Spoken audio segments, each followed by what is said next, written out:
Hey guys, welcome to Unger the Radar, and I'm your host, Randy Unger. Another fun week of film reviews and interviews. We're first going to give Mr. Oh, sorry, a second. What? Sorry about that. We're going to first give Mr. Ari Gold a phone call. He is a talented filmmaker who has just had a film come out about a month or so ago. It's called The Song of Sway Lake, and it's a very strange human drama about two young individuals, one of whom is played brilliantly by one of the Culkin brothers. Basically, they want to go back to their grandmother's house to steal a priceless record and basically make a profit. Today, we're going to be speaking with the director, and we're going to give him a call right now.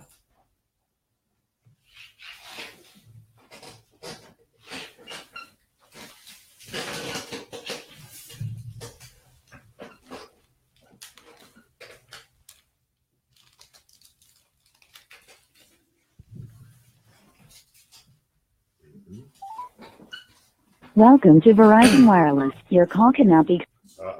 Uh-oh. Do we have a little technical difficulties? We could have. So just talk a little bit more. Okay. So yeah, we're just going to try to get that phone call sorted out. This is live radio and TV, folks, so anything can happen. But like I said, it's a very interesting movie. It's not your standard blockbuster by any means. It's about two young guys and basically trying to navigate through the rough waters of life. Jim, how are we doing with that phone call? Yeah.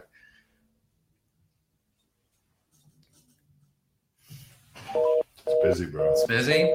Okay. A strange busy. You know what? That's totally fine. We're going to keep moving along. We don't have to do the interview, even though Ari is a great guy. I've been communicating with him recently. He couldn't be here at the studio today, unfortunately, but maybe he will be here physically in person sometime in the future. So I guess we'll just dive right into the film review portion. Everyone's a critic, and I'm going to have two colleagues, friends, good people, smart people, on with me today to review three very strange, beautiful films. So I'm going to have Miss Ivy Lofberg come on up. Come on, Ivy. Join me. Bring your seat.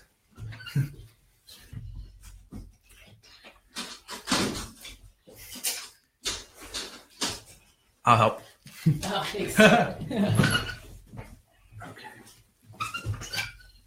I got it. You sit on that side. All right. Actually, Oh, yeah. You guys sit there? Rachel, come on up. Sorry, guys. This is my bad. No. It's okay. And next up is Miss Rachel Kolb, another brilliant writer. Watch the light. Yeah. It's quite a challenge just to get on our shows here, you know. It's all good. Rachel, you want to come on this side? I'll sit in the middle. Oh, on this one. Yeah, swing that I over. don't think there's Move it that way. there, Okay, but I see that's what the problem. Yeah. You guys could stay there. I can make this work. Don't worry. We'll just use two cameras. Okay. You sure? Yeah, let's give it a whirl. All right. All right. Sorry for that little hiccup. It's live radio, folks. All right, so I've actually worked with Rachel for a number of years, actually. And we met while writing for the same website. I started back in 2010, and this was for Just Press Play, and it was basically reviews mostly, some interviews I think there were. Yes. How was your experience working with Just Press Play? Oh, it was excellent. I got to, get my first press badges, getting to go to Tribeca, cover New York Comic Con. It was all sorts of fun. I got to meet, one of my favorite writers, Jane Espenson, writer from Buffy, Gilmore Girls, Once Upon a Time more recently. So really excellent experience. Cool. Yeah, and then we actually continue to write for the similar website, Sound On Site. Yes. Which is known now as Pop Optic. Mm-hmm. And actually, that's how I met Miss Ivy Lofberg. And we actually covered the Tribeca Film Festival most recently, earlier this year, and writing for that website, Sorted Cinema and Goomba Stomp. And what was your experience like with Sorted Cinema? It was a great experience. I really Come closer. You're too far away. There's sorry, there's all this stuff over here. Okay. So I'll help you again. Hold on. Oh, it's fine? Oh, we look fine. Oh, we look good. Okay, great. I'll just move closer to you. Cool. Sounds Okay. good. Cool. So I really loved working for the magazine. It's been really great too. They really like in-depth articles. They like ones that kind of go beneath the surface and kind of talk about the themes of the film. Mm-hmm. So it was really a lot of fun to write it, and really enjoyed covering the Tribeca Film Festival. It's such an extraordinary festival, and it's really like a marathon from beginning to end, just running from movie to movie. It's really fun. Yeah, and I didn't even actually really watch any movies during the festival. Most of them I saw, if not all of them, were in the pre-festival screenings. Yeah, which is really fun when you get a press pass and you get to go into the pre-screens, and it's a really fun environment. Was that your first festival? I did for Pop Optic. I did the year before cover the Tribeca again. And, nice. And so it was really fun to come back the second year and kind of have my feet wet a little bit and be able to enjoy the festival a little more the second year. You're a veteran now. It's awesome. Yeah. Do you have a favorite film from this year? From the Tribeca? From Tribeca? Yeah, I would say my favorite film from Tribeca, there's two of them. I would say I really loved A River Below. It's a documentary about media and fake news and the power of media. And it covers controversy of the extinction of the pink dolphins and different ways that media is going about it. So it was really in depth, really beautifully done. Great. Yeah. And what was the second film? The second, I really loved The Bombshell about Hedy Lamarr. Okay. And I had no idea who she was really and what a brilliant historical figure she is and how important she is to our history. And so it was, that was probably my favorite film. Okay, cool. And how about you? Were you at Tribeca this year? Or? I was not at Tribeca this year, no. Have you seen any of the films that they screened?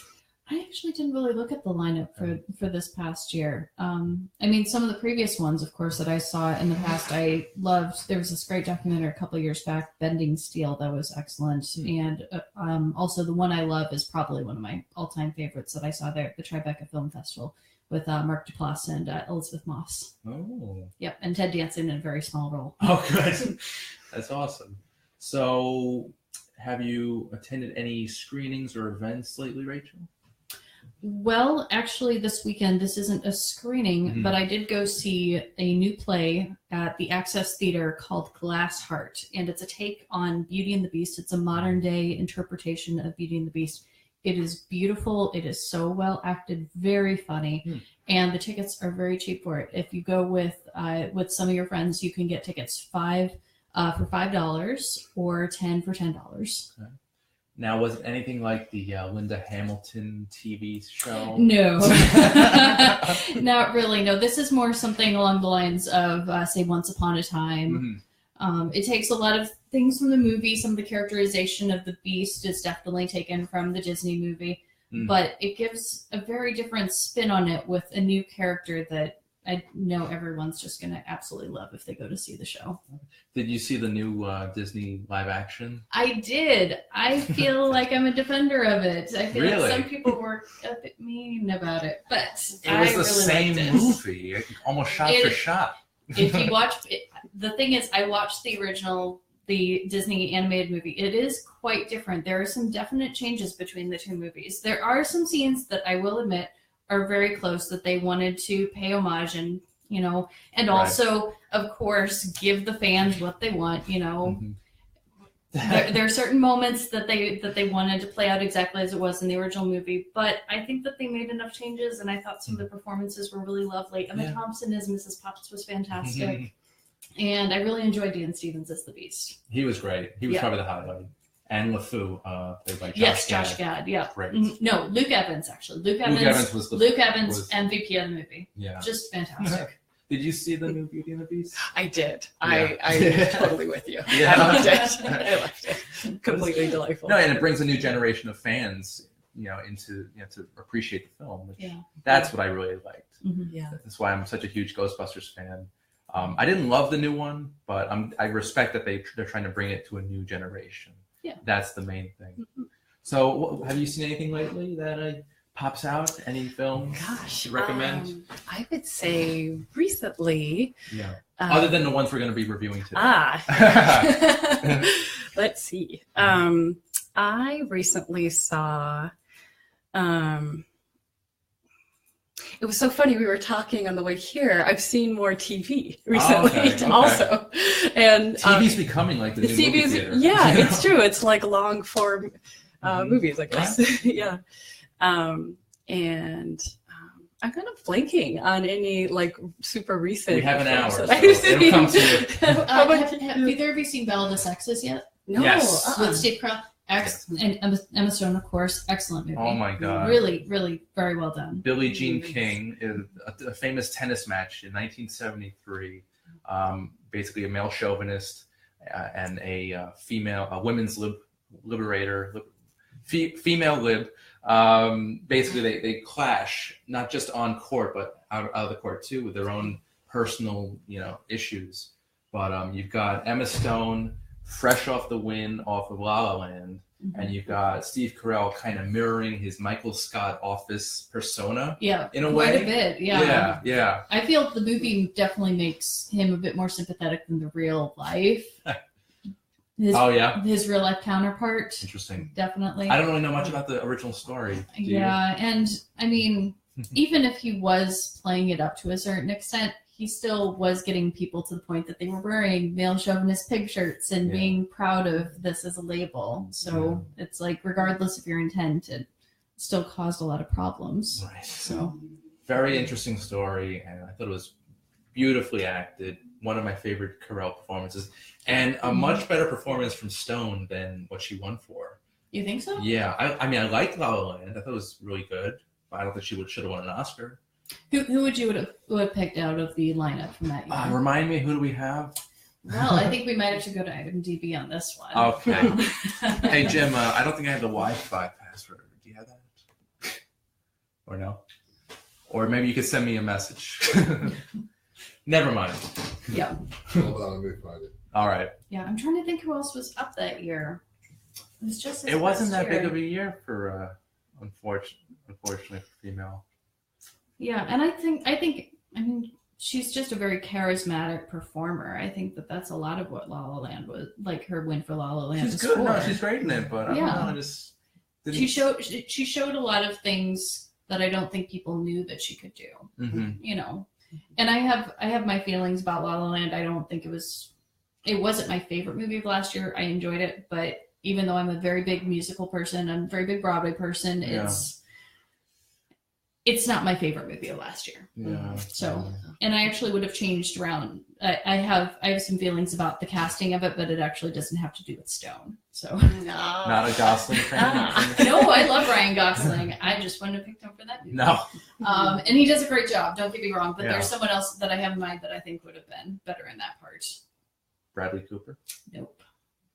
Nope. You have to He's bigger on. The problem is he's bigger on stage than he is in the movies at this point. But he's starting to get his start in movies. Leslie Odom Jr., who is going to be in Mystery on the Orient Express. He was fresh off his win in Hamilton, playing Aaron Burr. I think he would have been an excellent choice, especially the fact that he does jazz music and has his own jazz band that he tours with. Okay. I think he would have been an excellent choice for La La Land. I thought you were going to say the guy from Glee, the teacher. Oh no!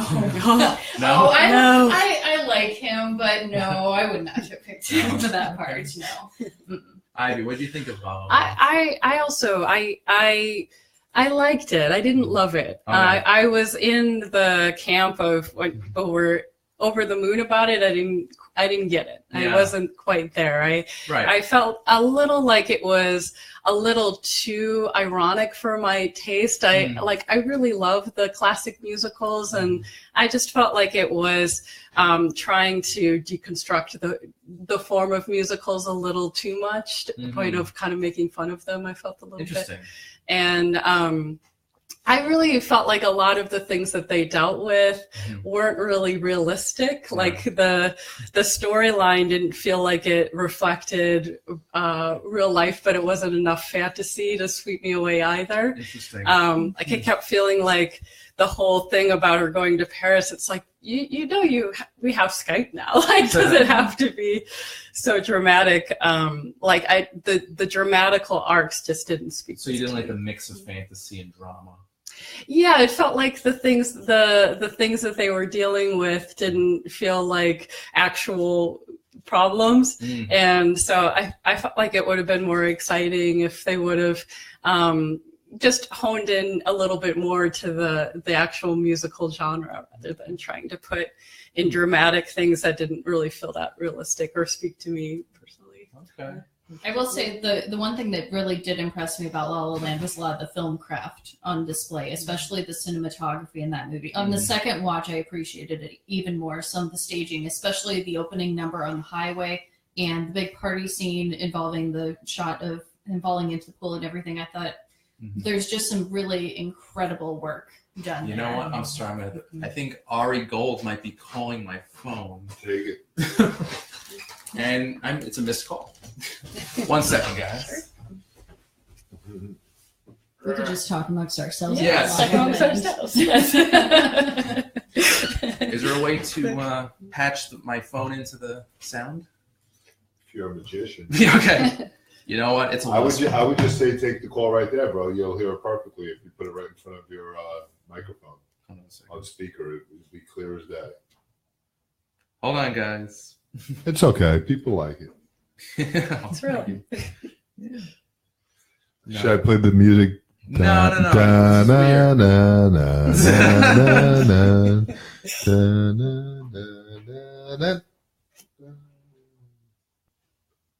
a voicemail. I think that's the guy. Hold on.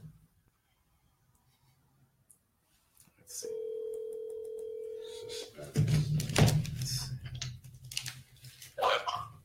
Ari? Yes. How are you? I'm good. What's going on over there? Nothing much. Just a little technical issue, but we've got you back here on the show. Welcome. Oh, okay. So I will turn off, so we don't get an echo, I'll turn off the show. Greetings. Are we live? We are live. Yes, we are right now. Okay. So that is off and you are on. And hello again. Hello. Yeah, we finally made it, huh? We made it. We're here. Made it. I'm floating over Huntington. Okay, good. Good. So tell us a bit about the Song of Sway Lake. I personally love this film. It's so different. How did it come to be?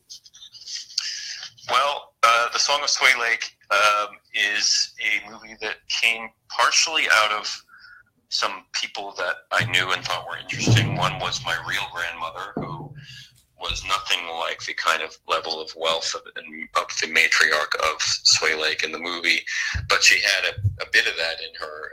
And there was, in fact, a Russian friend of mine who became kind of entranced with her as a representation of everything that he thought America could or should have been. So 2 characters in the movie do kind of have some kind of inspiration in real life, but the movie is something that I didn't understand the meaning of it until I made it, and I take some heart in that great artists like Picasso said that if he knew what he was going to paint before he painted it, what would be the point? So I didn't know the meaning of the film, but once I was cutting it, I noticed that you have, let's say the four of the main characters. Rory Culkin plays a record collector who his father has committed suicide, and he's going up to his family's lake house to steal this valuable old record that he thinks he should have deserved. But ultimately he feels that the past is haunting him, and it is literally haunting him with ghosts in the house.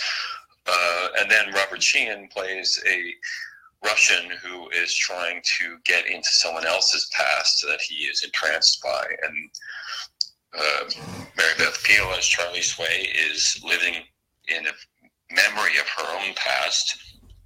And then Elizabeth Pena plays a maid who has been kind of enslaved by this family for decades and has left her past behind in Cuba.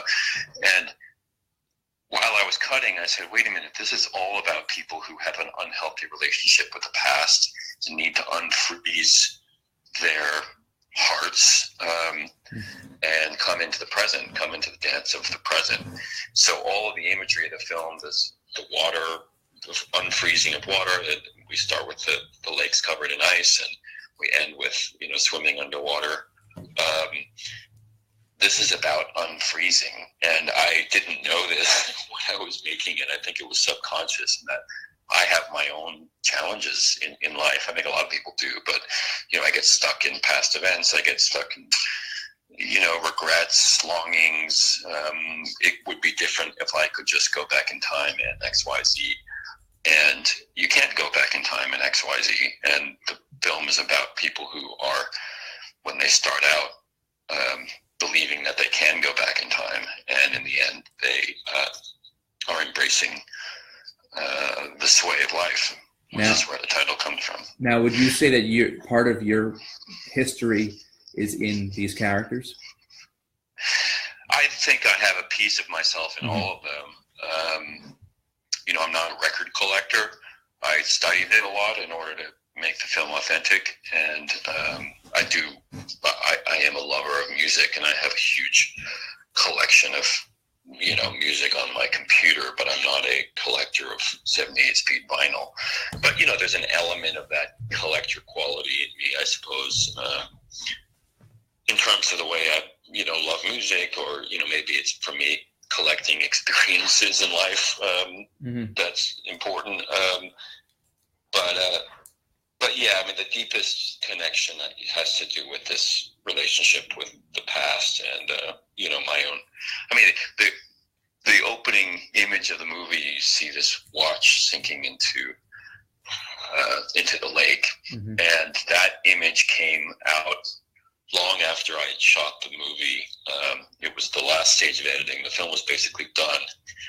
And I was on meditation retreat, 3-day silent meditation, and this image of the watch came into my head because I was grappling with the past. Actually, I was thinking about the movie and thinking about certain mistakes I may have made on set, and that image popped into my head, and I realized that was the image that kind of summarized the meaning of the movie to me, as well as being logical, because people haven't seen it probably who are listening, but there is a valuable old watch which a character may or may not be stealing at one point in the movie. So, and there's a reason for it to be in the water. I'll just say that. And so I realized, that's the image, that the one thing that I need to shoot to make the meaning of the movie complete. So I actually shot, the whole thing is beautifully shot. That one shot was done with an iPhone. Really? Yeah. Wow. Holding an iPhone underwater and dangling a watch, and then teaching myself After Effects to get the watch to look like it was sinking in the lake. There you go. The future of filmmaking right there, right? Yeah, exactly. So where did, it was beautifully shot, it definitely. Where was the location that you guys shot from? we shot in the Adirondacks, which is the lake we shot on is called Blue Mountain Lake. Okay. We created this fiction of Sway Lake, a private estate that was in the process of turning into a public lake, and that's the backstory of it. But yeah, it's about 6 hours north of Manhattan, closer to the Canadian border. And a guy named Eric Lynn was the cinematographer, and he and I worked very extensively before the film to plan out all of the shots so that the grace of the story would come through. We really wanted it to have a kind of, I don't want to say old-fashioned, it's more like a 70s European movie type of flavor in terms of a very, very specific shot list. I'd say it's pretty timeless to me, actually. Well, good. I hope so. Yeah. Although the way things are shot and edited now, it tends to be a lot faster, and there's a lot more, crazy camera movement and stuff like that. And I'm not opposed to crazy camera movement, and there is some very specific camera movement in the movie, but we wanted nature itself to be the kind of aesthetic guide, and up there, and also the house where we shot in this gorgeous former lodge that plays as this fabulous house. It's like a backwoods version of The Shining. Yeah, go ahead. It's funny. No, I wanted to know more about the cast. This is such a random, incredible cast. How did you get these people together? Well, when you're making independent film, one of the most important things you need to do is offer people something that they have never done before. You can't go to,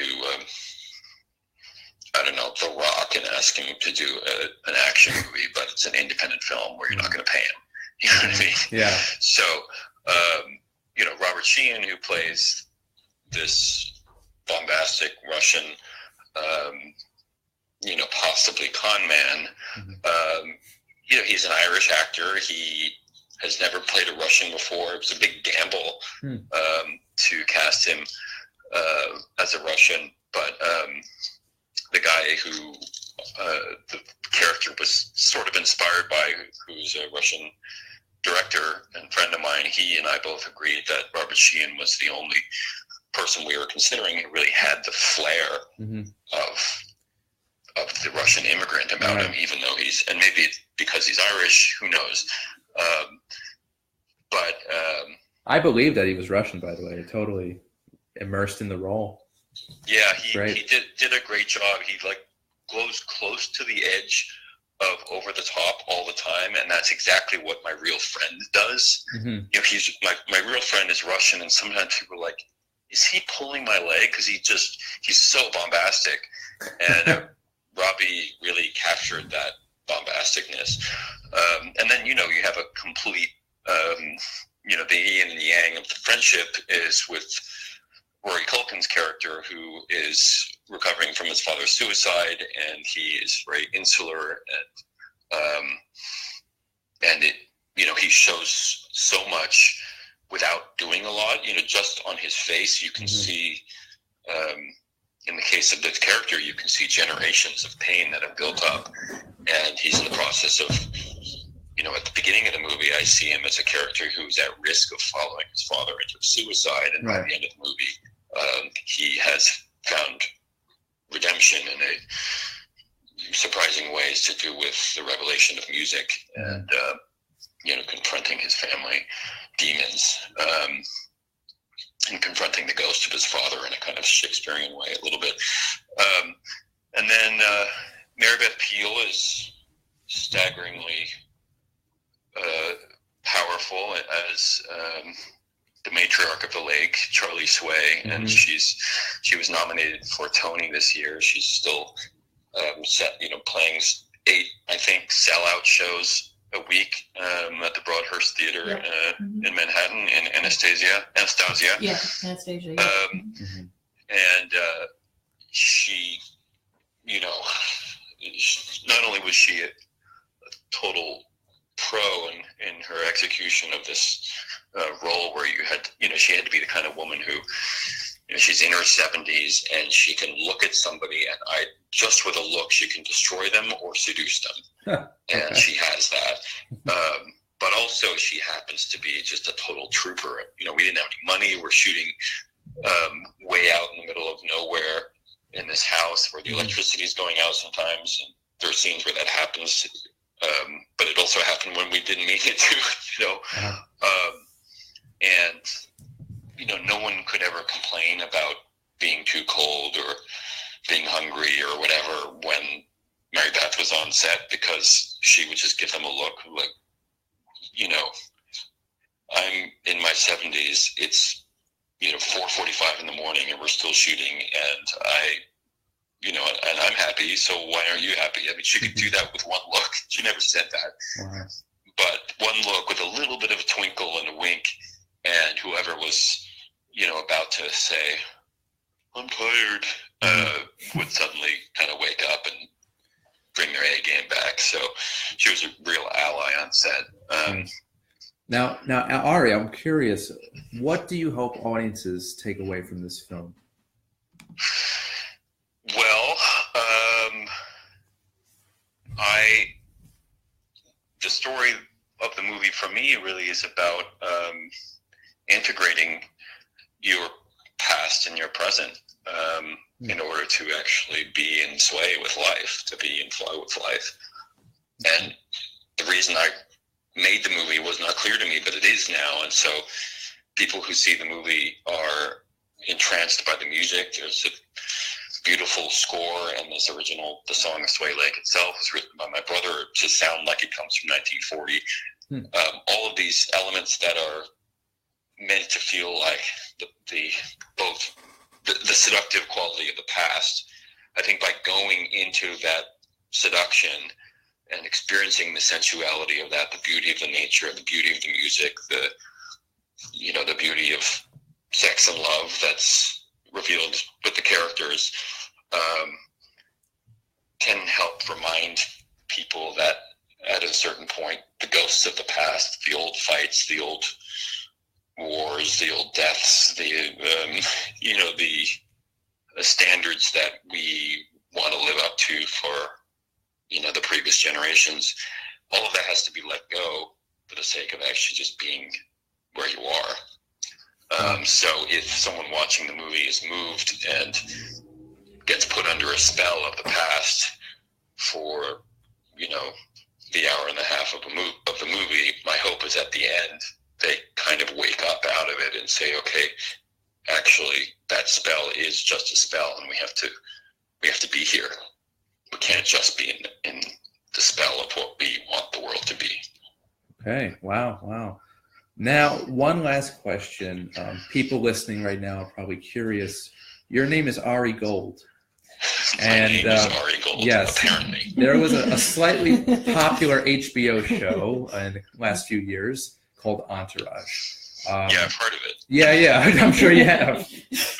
Did they come to you to use your name, or what happened? The story is actually more crazy than that. I play in a band called the Honey Brothers with Adrian Grenier, who he played drums for the band, occasionally sang, mostly drums. He's a friend, and his managers were, in the early years of the band, trying to figure out how to turn him into a star, because they also managed Mark Wahlberg, and they had helped turn, Marky Mark into Mark Wahlberg, the movie star. Mm-hmm. And they developed Entourage as a vehicle for him to actually play a star in order to be a star. And they had been to our shows, they knew me, and the agent that they were basing the character on was named Ari Emanuel, and they needed a new name because for legal reasons they couldn't use Ari Emanuel.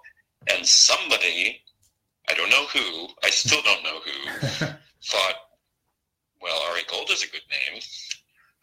We've heard that one before.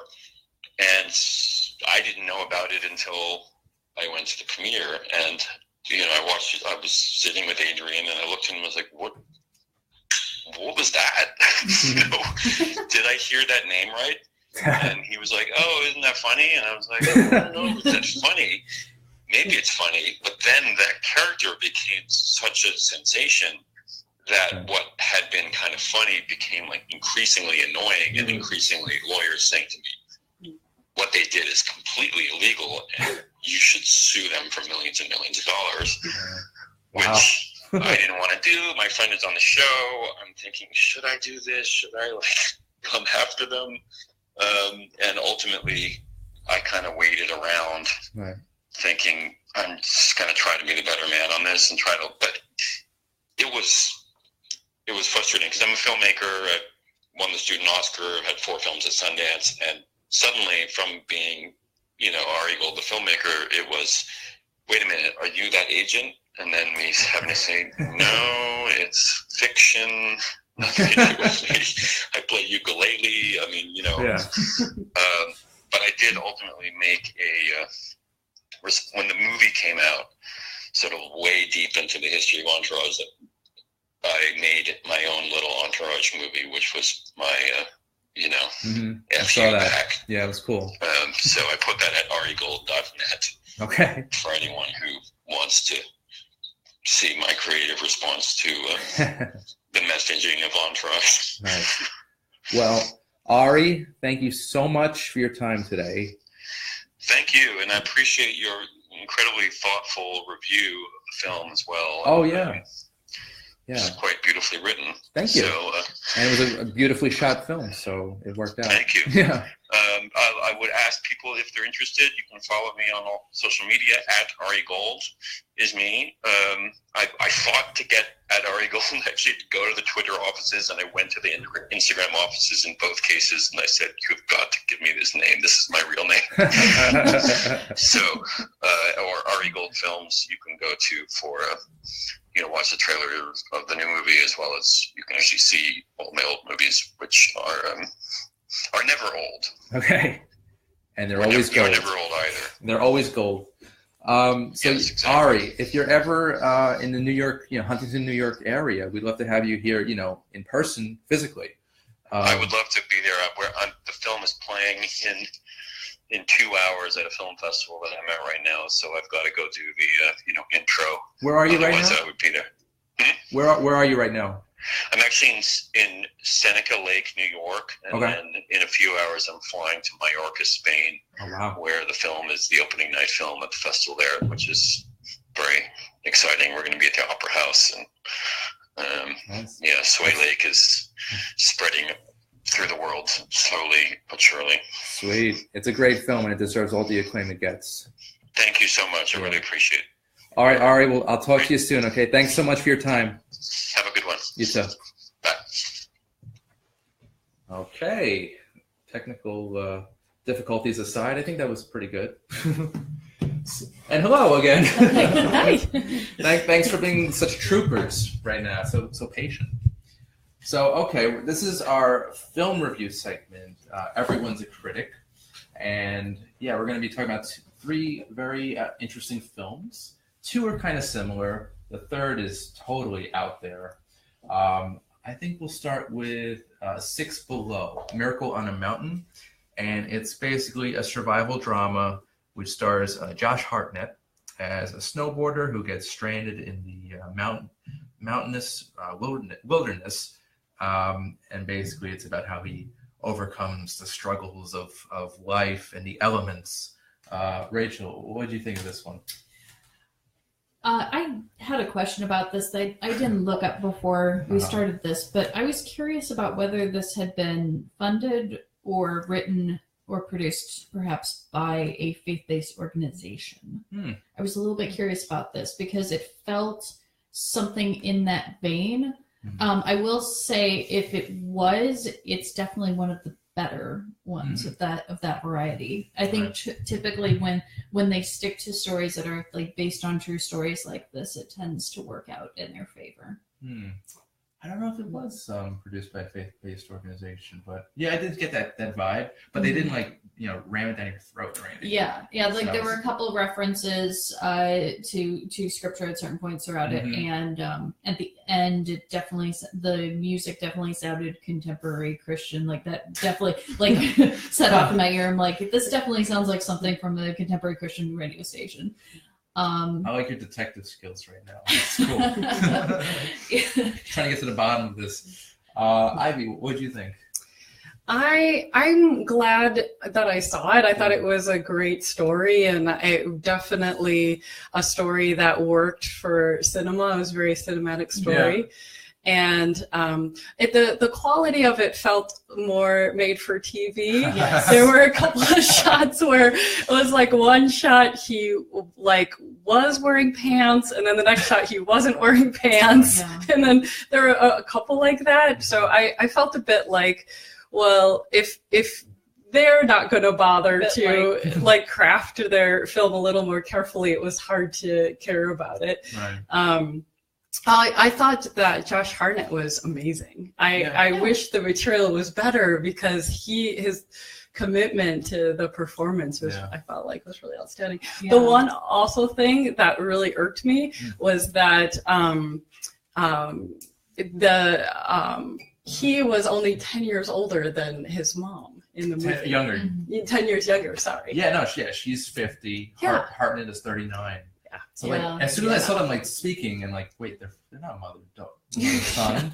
That did not work at all. No. They didn't even make her look older. They just. I thought that was a little offensive. That was. They just thought we just wouldn't care that they're. Yeah, like the audience doesn't notice these things. Yeah. And I feel like the writing for the mother didn't really help her all that much either. It was a very melodramatic performance. Yes. Yeah. And this is an Oscar winner we're talking about. Mira Sorvino won I think in '94 for a Woody Allen film. Yep. Mighty Aphrodite. Yeah. And she just definitely seems. There are our TV miniseries actresses who outshine her in this. It was just an awful performance on her part. Like the tears seem so forced, and I didn't buy it at all. The editing really made it feel like a direct to DVD or a made for TV movie. Some of the editing choices and the decision to do that weird sort of slow motion, but it's also kind of smeary. Do you know what I'm talking about with that? Yeah. Especially with the flashbacks. I also found the let's do this first flashback. He was in stranded maybe 10 minutes, and then he's like, "You can do this." It's like, "Okay, I'm gonna get up and do it." I was like, "I think you've only been lost for 10 minutes." This was awful. I mean, not awful, but just it's watchable. It's it's definitely watchable. It's a Netflix movie. It's a late night cable movie. I say this all the time, but this definitely fits the bill for late night cable. Any final thoughts with Six Below, Miracle on the Mountain? I mean, I'd like to read up more on the real life person who apparently now he's an inspirational speaker, I'm sure, for hire and everything. And I don't know if he has a book out about this. But I think this film was based on his memoir. Yeah, I think so. Yeah. Final thoughts. I hope Josh Hartnett continues to do more work now because it feels like he is a star and it was outstanding. So. Yeah, this definitely changed my opinion of him slightly. It's hard to forget Pearl Harbor. That was just the worst action drama I've ever seen. I don't think anyone was well taken by Pearl Harbor though. Maybe Cuba, but that's about it. Right, but I hope Hartnett continues to do roles like this because this was pretty good. Very strong. Yeah. All right, so we have another survival drama, but I want to bookend that into Sylvio. Now, this film is a strange one. It's hard to describe, but it's sort of a fantasy alternate reality about a gorilla who basically lives among humans, and they don't seem to mind that he's a gorilla, but he's a working person, a working creature. He has a job as a debt collector. It's like a dead-end job. He's miserable.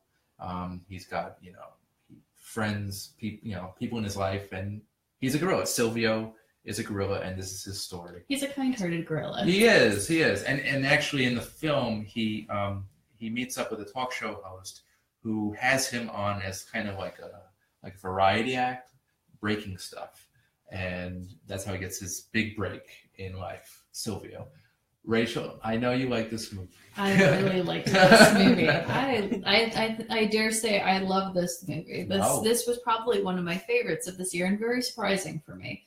I think it has just. I don't want to give too much about the plot away beyond what you've already said, but it has some lovely messages about how easy it is to destroy and have that be entertainment and to break down, and that it's so much harder, but it takes so much more heart to build something. And you see like all these moments throughout the movie that show just what a good-hearted character Sylvio is, because he doesn't talk through the whole movie except through a machine. Through a machine. Yes, he does have a computer that has a dictating surface for him, but he does little things like he has a plant on his desk at work that he has plant music that he before he leaves for the night he gets the little headphones and puts it on the plant. He's creating these like puppet shows in his spare time. And Herbert Herpels. Yes, Herbert Herpels. I love Herbert. We're gonna have him on the show one day. Yeah, and just like the reveal at the end of the origins of Herbert, I thought was such a lovely moment about the power of representation. I think especially this movie has a lot to say about what it's like to work in the entertainment industry as a minority, whether it be as a woman, as a person of color, as a person on the gender spectrum. I think it has some wonderful messages about stereotyping, how easy it is for a performer to fall back on certain stereotyping. I got a lot of flashbacks to stories that Dave Chappelle talked about doing the Chappelle Show and the unintended consequences of some of the sketches that he did, in which people didn't necessarily take away the message that he was trying to give, that instead they took it that, oh, I can say the N-word now, and it's just funny if I do that.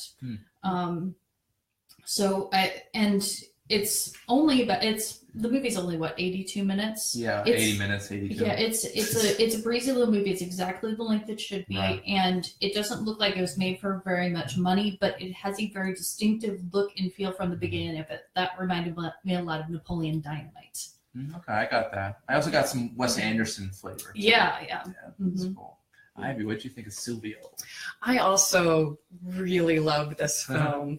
I thought that I would get tired of the initial story, and it continually delighted me throughout the entire film. And each time I thought, oh, the gimmick's going to be up. It surprised me, and it really went really deep. It has a lot of whimsy and a lot of playfulness and a lot of joy to it, but it is a very deep story. It talks about, I see what you were sharing about all of the different layers that just to this man putting on this suit and just being like in the movie he was a gorilla, which I thought was really brilliant. That it wasn't a man in a gorilla suit, he was just a gorilla in the world, and nobody cared. Awesome.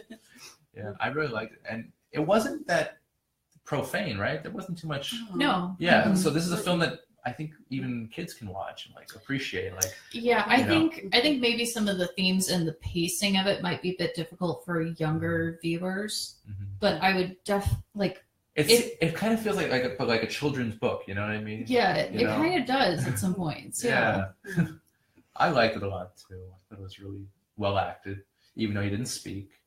Anyone could have been in that costume. Yeah, really.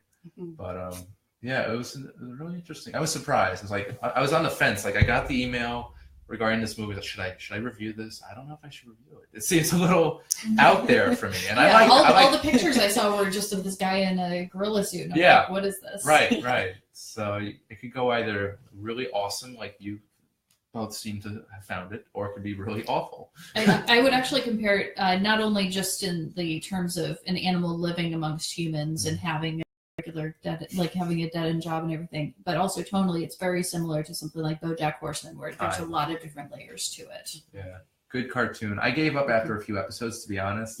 Have you seen? I love BoJack. Yeah. Yeah, Again, I love BoJack. Nobody cares. I do. It definitely had some shades. It's definitely Sylvio is much lighter and much lighter, much more Yeah. positive and whimsical and fun. It's definitely a different kind of humor than BoJack, but similar in that it's just part of the everyday world. Yeah. I'm really curious to see what Silvio Bernardi is actually. That's his actual name in the suit. Yes. And I think I have his name. Ken Tucker Audrey. He also directed. I think he was also the talk show host. Mm-hmm. He directed it. He wrote it with 2 other people. And yeah, if he continues to make movies like this, if he gets like a slightly better budget, I think we're in for a real treat in his career. Definitely, yeah. You know what I really liked about it? I really like Wes Anderson, but I feel like now it's like, oh, it's a Wes Anderson movie. He's so immersed in his that it was really fun to see something that felt a little like his, but it was completely original voice. Yeah, very bright. Definitely in that universe, but slightly different planet in that universe. It kind of feels like something that would be made by Spike Jonze very, very early in his career. I love these offbeat kind of like they have like no budget and they kind of piece together whatever they can find and make it a brilliant movie. That is true art, I'd say. Yeah, definitely. So that's Silvio. Final thoughts on Silvio? See it. If you can track it down, watch it. Yeah, it's really cool. I think it's a limited release. You barely see this in theaters. Yeah. But Silvio, if you see that name in Netflix, check it out. All right, our final film today is another survival adventure called Jungle, and it stars Daniel Radcliffe as a young backpacker in South America who, he links up with 2 other young adventurers and an older gentleman, a guide, who tries to navigate them through the jungle, the wilderness, and basically crazy stuff happens. Yes. Yeah. Rachel, your thoughts on Jungle? I liked Jungle. Mm-hmm. I wouldn't say that it's something that I would tell people that they have to rush out and go see immediately, but I enjoyed it, and the ending took me by surprise. That epilogue took me by surprise. I won't say what it was, but it definitely changes the way you feel about a good portion of the movie. And I thought Daniel Radcliffe, his accent was kind of odd. Kind of odd, but I admire his commitment physically to the role. Right. He is skin and bones by the end of this movie. Yeah, I think that might have been digital. You think so? Partly. I'm hoping, because that was really bad. I was thinking, this is like Christian Bale machinist level of like commitment to. Yeah, and his accent, by the way, I think he's Israeli. Yes. And at first it's like kind of strange because you've known him for years as an English wizard, but this is kind of a nice different departure for him. It kind of reminded me of a friend's comment about Kathy Bates's accents in American Horror Story, that it's like whatever it was, they committed to it. They committed to it and they stuck in it. He didn't fall out in and out of it. So I at least admire that. So. What do you think, Ivy? Jungle. I really like this so much. I really like Daniel Radcliffe so much as an actor that he reminds me a little bit of Tom Hanks, just in terms of, I felt a similar feeling towards him that I felt when I saw Castaway. Like I really wanted him to make it through, and I really felt for him. He felt almost, because I also the Harry Potter is so beloved, so I really, on that level, he really brought me into the story. And as a film, so I was surprised at how scary it was for me. Like there were many scenes where I had to cover my eyes because it was so intense. And I really, one of the things that I really liked about this movie is the way that the guide was able to manipulate the group of young men by kind of playing on like the mysticism and the romanticism of the jungle and kind of what they were looking for by being out there, and that he was able to manipulate them. And then you see the people who live in the jungle kind of are completely different. It's just a part of their lives and they have a lot of respect for it. And so I really liked them showing kind of the kind of a romanticized vision of nature that can get you into very serious danger. And then, you know, when you actually have a real relationship with it, I thought it portrayed that really well. And also the ending was, I won't give it away either, but it's very haunting. Yeah. Definitely a strong man versus nature, man versus self, and man versus man. All three of those pivotal themes are presented in this movie. And yeah, Daniel Radcliffe, I want to talk about him for a little while. I only saw the first 3 Harry Potters. They were good. But then when I saw him in a non-Harry Potter role, blew me away. Like he's only I think 28, 29, but he has like the wisdom, you know, like that experience of much older actor. I think that's because he took as much as he could from his co-stars on his older co-stars on the Harry Potter films. I mean, the fact that he was doing Equus in the midst of that with the actor who played his uncle in the Harry Potter movies, Mr. Dursley. The fact that they were doing that together and that he got that level of acting experience, like while in the midst of that, I think that. I think having those good influences around him have kept him from becoming just another child star. Yeah, which is good. What did he do? Woman in Black, right? Wasn't impressed by that, but then he did Horns, was it? Yeah, I did Horns right around that time. Yeah. That was a strange one. Yeah, I never saw that one. No, I skipped out on that one. I didn't hear good things. It's like a horror romantic drama about he plays a young guy who starts to develop horns for some weird mystical reason. He's trying to make sense of it all. Yeah. But I want to see him in more stuff. I love his presence. You know, it's just he's a movie star. He is. You know. Yeah. I'd like to see him back on stage as well. I got to see him in How to Succeed in Business Without Really Trying. That was the Matthew Broderick role, right? Matthew Broderick was in a revival of it a while back. Yeah. Yeah. But he plays this kind of climber in this company, and he doesn't really have any experience. He starts out as a window washer and ends up basically as the president of the company by the end of it. It's really very, very funny. So great satire on the working world. And that was a film 60s, I think? 50s? Yes, there was a film adaptation. Yeah. Cool. And final thoughts on Jungle, Rachel? Definitely one of the more disgusting scenes I've seen in the movie this year. If you're squeamish about things like bugs under people's skin, this might not be the movie for you. Especially fire ants. Yes, fire ants as well. Yes.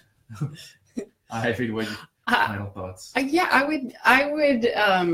would recommend it. I would say go see it. It's definitely, especially if you're a Daniel Radcliffe fan, you'll see him in a role that you never imagined he could pull off. And it was really also incredibly beautifully shot. The cinematography is outstanding in it. Yeah. So I think it takes place in Bolivia, if I'm not mistaken. Bolivia or Colombia. I think Bolivia. I think also it was based on a true story, which I thought was quite moving. That was Yossi Ginsburg's memoir. It's a true story. Who was played by Radcliffe. Okay, so we've got a couple more minutes. Anything coming out that you ladies are looking forward to seeing? Oh goodness! Can't wait to see Thor. I'm excited about Thor. I'm not even going to try to pronounce the name. Ragnarok. Ragnarok. I thought you were going to talk about the director, Taika Waititi. No, I'm not even going to touch that. I can't. Taika Waititi is pretty freaking awesome. Cool. Yeah, the visual style in the trailer looks great. And, you know, it's nice to see Chris Hemsworth with short hair. I don't know. Not to mention that the director did one of my favorite movies of last year, which was Hunt for the Wilder People, which I have told everyone to go see this movie. It is great. It's on Hulu on streaming. Okay, noted. Yes. It's excellent. All right. Anything you're looking forward to seeing? I remembered something I saw on Friday was the Professor Marston, which I loved. I thought it was Wonder Woman or something. Okay. I loved it. I thought it was beautifully done. Really, it's a very elegant film, very intelligent film. It really has you look at those subjects in a much more humane way, and has a real humanistic perspective of it. And I mean, I thought the origin story I liked even more than the actual Wonder Woman movie. So I really loved it. Cool. Good to know. You liked it more than the actual one. I love the Wonder Woman movie, Yes. but I love the story. The origin I thought Right. was even more interesting and exciting. It was even more kind of superhero, considering the time and what they were doing. Yeah. Rachel, real quick, what do you think of Wonder Woman? I liked Wonder Woman quite a bit. Mhm. I could have taken or left the last fight scene, to be Yeah. honest, but the scene of her coming out of the trenches and going through no man's land is one of the best Pretty moments of the badass. year. Yeah. And Gal Gadot, she's fantastic. I Mhm. took my mom to go see it. She enjoyed it, even though she said she doesn't usually go for the action movies or the superhero movies. So, but she was very impressed with Gal Gadot, the fact that this was really her first major role Nice. playing Wonder Woman. Nice. So, Now here's a question. Being women, do you think that Wonder Woman had a huge spotlight on women's rights and women's empowerment? like the comic or the movie. The movie. Yeah. Yeah, there were definitely a lot of moments. The fact that she realizes that the clothing at that time when she's in London, No sword? No. Yeah. Exactly. How constricting it is, how it specifically constricts women's movement and everything. So I think there's a lot of moments in it without necessarily being too on the nose about it. So Subtle. Cool. Yeah. Yeah, I also really loved how the women talked to each other on Amazonia. Oh, It was like, yeah. oh, that's how we actually talk to each other. Like, they talked like human beings, which was refreshing Very to forceful, see. very Yes, they were. confident. Yeah, and it was really like, I felt like it really showed me how often I see that in my opinion, male superheroes get for these very full-bodied human emotions and human conversations. And it was really the first I saw, like, oh, these are two human beings talking to each other who really love each other. And that was very refreshing to see. And I really felt like it was really fun to see in a movie theater because women were hooting and hollering and cheering and crying. It was very emotional. That's right. If there was one complaint I had about later on in the movie, I loved at the beginning, of course, being on the island and all the women and everything. And then she leaves the island, and the only other woman in the rest of the movie is really the assistant who was back in London the whole time. And I kind of wish that there could have been another female presence in there, aside from, of course, the villainess, Dr. Poison. So, Great role. Yeah.